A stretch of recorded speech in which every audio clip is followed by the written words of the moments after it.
Nas aulas anteriores, consideramos fórmulas com um e com dois quantificadores no seu início. E na análise semântica dessas fórmulas, chamamos atenção para alguns detalhes. Por exemplo, a interpretação das variáveis livres e ligadas.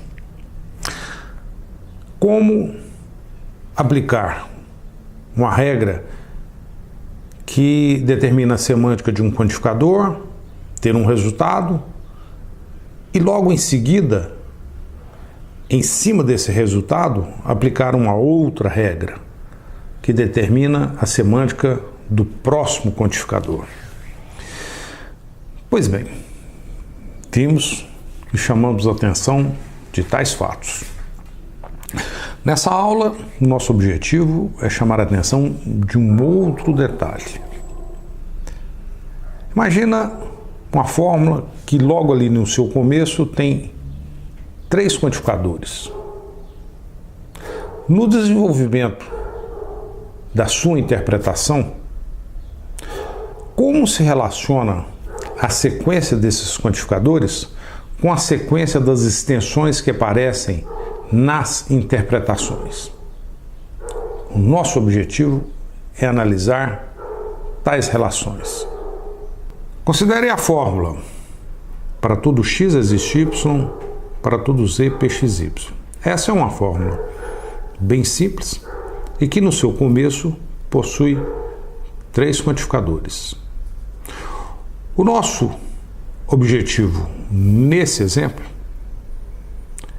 é relacionar a ordem desses quantificadores sintáticos, que aqui ocorre na ordem de 1, 2 e 3, estamos enumerando tais quantificadores dessa maneira, estabelecer a ordem em que eles aparecem com a ordem das extensões que aparecem na interpretação que a gente obtém no desenvolvimento da semântica dessa forma. Além disso, nesse desenvolvimento aparecem quantificadores semânticos. Qual é a ordem do aparecimento dos quantificadores semânticos em relação à ordem dos quantificadores sintáticos? Pois bem, para início de conversa, observe que estamos fazendo uma afirmação que diz que a interpretação dessa fórmula é verdadeira. Aqui temos um para todo alguma coisa verdadeiro.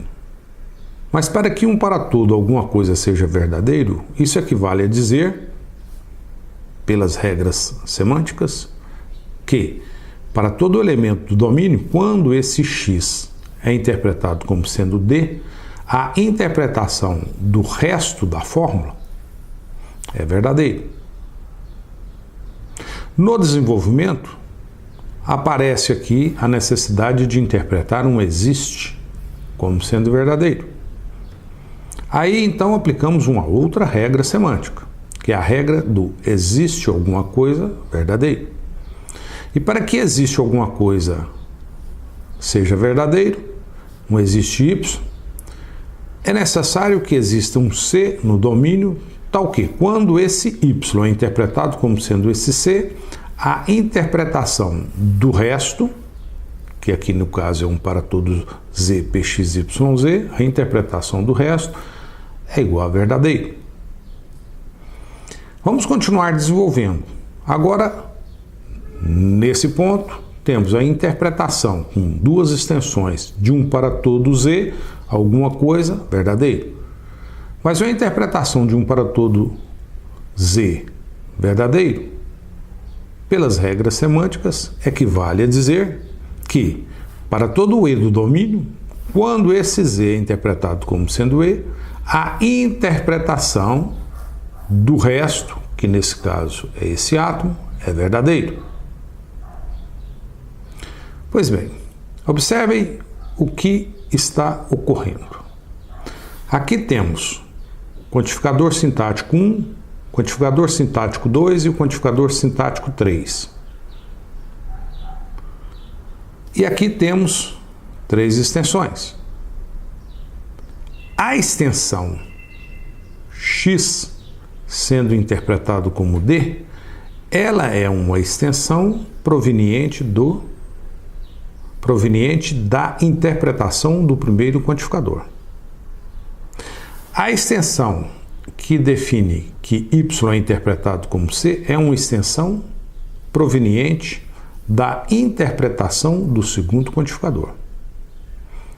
Por fim, a extensão que interpreta z como e é uma extensão que é proveniente da interpretação do quantificador para todo z. Ou seja, temos aqui uma extensão devido ao quantificador sintático número 1. Aqui uma extensão devido ao quantificador sintático número 2. E aqui uma outra extensão devido ao quantificador sintático número 3. Conclusão disso aqui é que a ordem do aparecimento dos quantificadores sintáticos é inversa à ordem do aparecimento das extensões. Ou seja,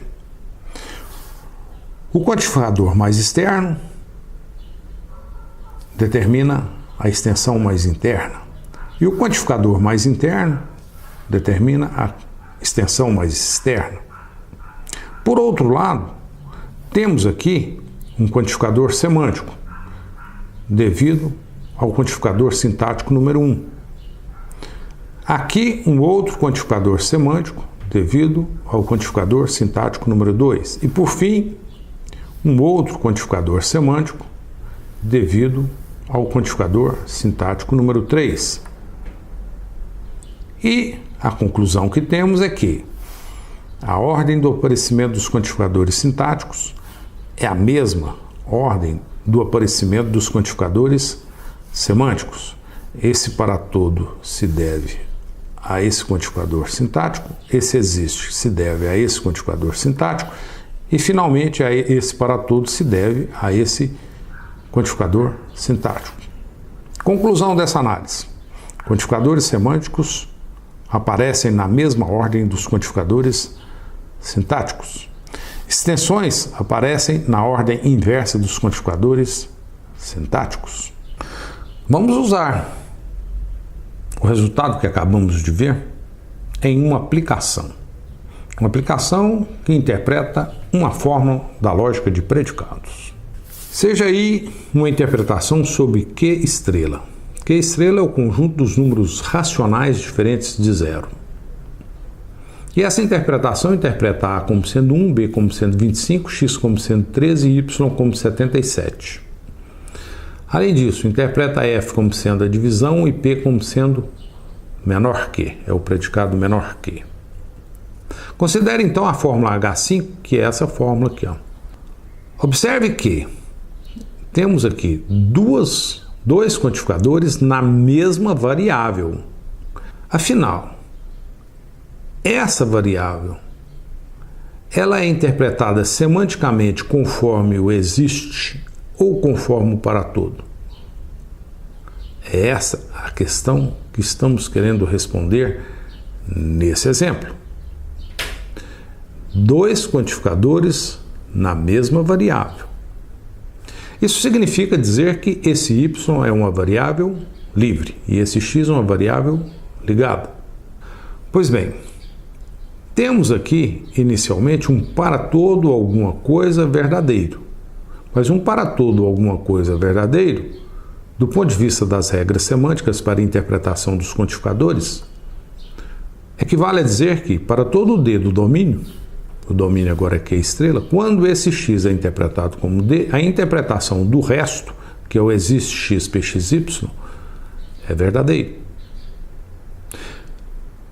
Desenvolvendo a parte mais interna, isso equivale a dizer que temos um existe x verdadeiro. E pela regra semântica, um existe x ser verdadeiro é o mesmo que dizer que existe um C no domínio da interpretação, tal que, quando esse x do existe x é interpretado como sendo esse c, a interpretação do resto, que aqui agora é só o pxy, é verdadeiro.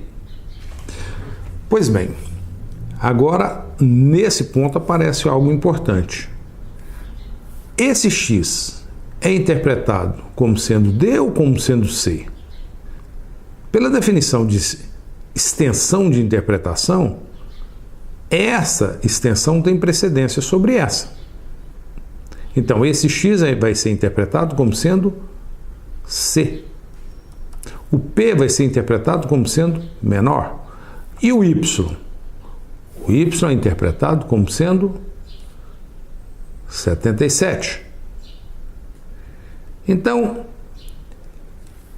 o que está escrito aqui equivale a dizer que, repetindo o que está escrito em cima, para todo D pertencente a Q estrela, existe C pertencente a Q estrela, tal que C menor do que 77 é verdadeiro.